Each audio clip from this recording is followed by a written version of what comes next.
नमस्कार. कधी असा विचार केलाय का की ज्या गोष्टी खऱ्या नाहीत, म्हणजे ज्या निव्वळ काल्पनिक आहेत, त्या आपल्या मनावर इतका खोलवर परिणाम कसा काय करतात?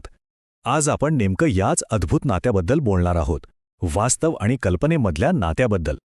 मला खात्री आहे हा अनुभव आपल्यापैकी खूप जणांना आला असेल, नाही का? एखादं पुस्तक वाचताना किंवा सिनेमा बघताना त्या पात्राच्या दुःखात आपल्या डोळ्यात पाणी येतं. पण असं काय असतं त्या शब्दांमध्ये किंवा त्या दृश्यांमध्ये जे थेट आपल्या भावनांना असं भिडतं? ही नावं बघा. फक्त नावं ऐकली तरी आठवणींचा एक अख्खा सिनेमा डोळ्यांसमोर उभा राहतो, बरोबर ना? नटसम्राटमधले आप्पासाहेब बेलवलकर, त्यांचा तो एकटेपणा, एकच प्यालामधली सुधाकर आणि सिंधूची ती हृदयद्रावक कहाणी, किंवा पु ल देशपांड्यांच्या व्यक्ती आणि वल्लीमधली ती सगळी आपलीशी वाटणारी माणसं. खरं तर ही पात्रं फक्त कागदावरची राहत नाहीत, ती कधीतरी आपल्या जगण्याचा एक अविभाज्य भाग बनून जातात. आणि गंमत तर इथेच आहे. बघा, आपलं डोकं, आपला मेंदू आपल्याला सतत सांगत असतो की अरे हे सगळं खोटं आहे, ही फक्त एक गोष्ट आहे. पण आपलं मन ते काही ऐकायला तयार नसतं. ते त्या पात्रांसोबत हसतं, त्यांच्या दुःखात रडतं. मग हे असं होतं तरी कसं? चला, आज आपण हेच कोडं सोडवण्याचा प्रयत्न करूया.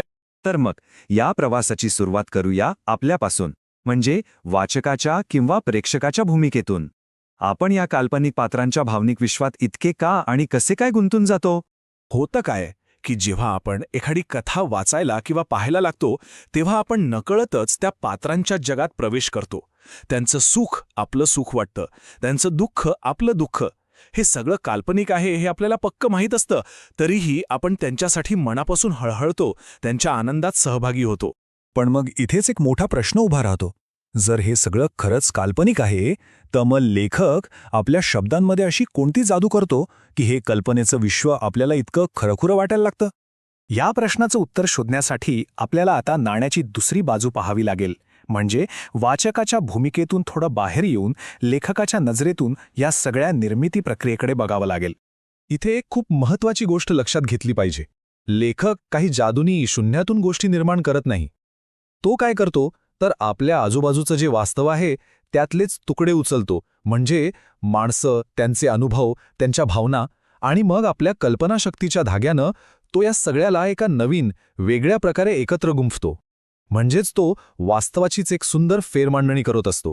अगदी सोप्या भाषेत सांगायचं झालं तर लेखक म्हणजे एक प्रकारचा किमयागारच असतो. तो आपल्या सगळ्यांच्या परिचयाचेच अनुभव घेतो, पण आपल्या सर्जनशीलतेच्या आणि कल्पनाशक्तीच्या जोरावर त्यांना एक असा काही नवीन संदर्भ, एक असं नवीन रूप देतो की त्यातून एक पूर्णपणे नवं आणि आकर्षक जग उभं राहतं.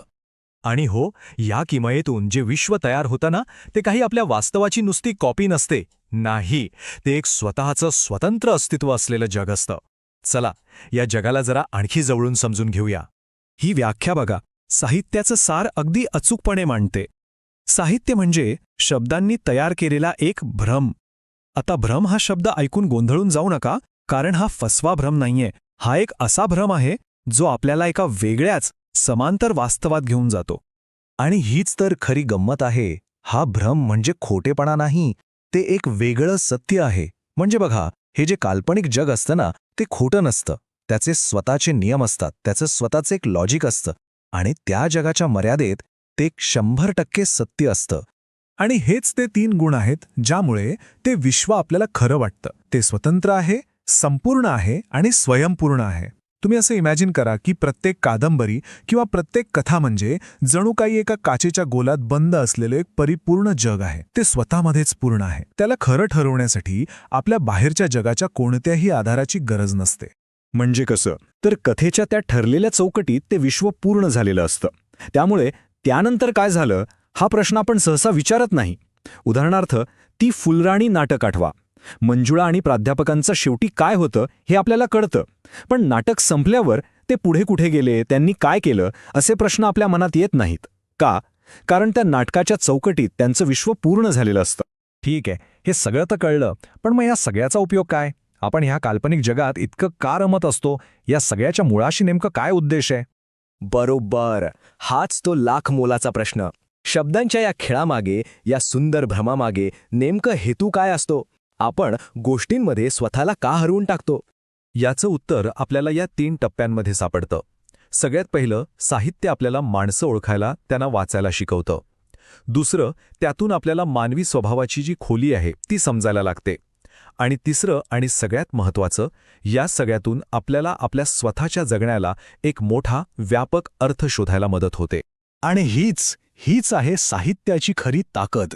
बघा, प्रेम, द्वेष, नाती, एकटेपणा यांसारख्या ज्या गुंतागुंतीच्या मानवी भावना आहेत, जी वैश्विक सत्य आहेत, त्यांना विज्ञान किंवा तर्कशास्त्र कधीच पूर्णपणे शब्दांत मांडू शकत नाही.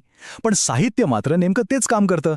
ते या सत्यांना आपल्यासमोर जिवंत करून उभं करतं. तर मग शेवटी पुन्हा एकदा तोच प्रश्न विचार करा, साहित्य आपल्याला वास्तवापासून दूर घेऊन जातं की उलट वास्तवाला अधिक जवळून पाहण्याची एक नवी, सखोल नजर देतं? मला वाटतं याचं उत्तर कदाचित या दोन्हीमध्ये दडलेलं आहे.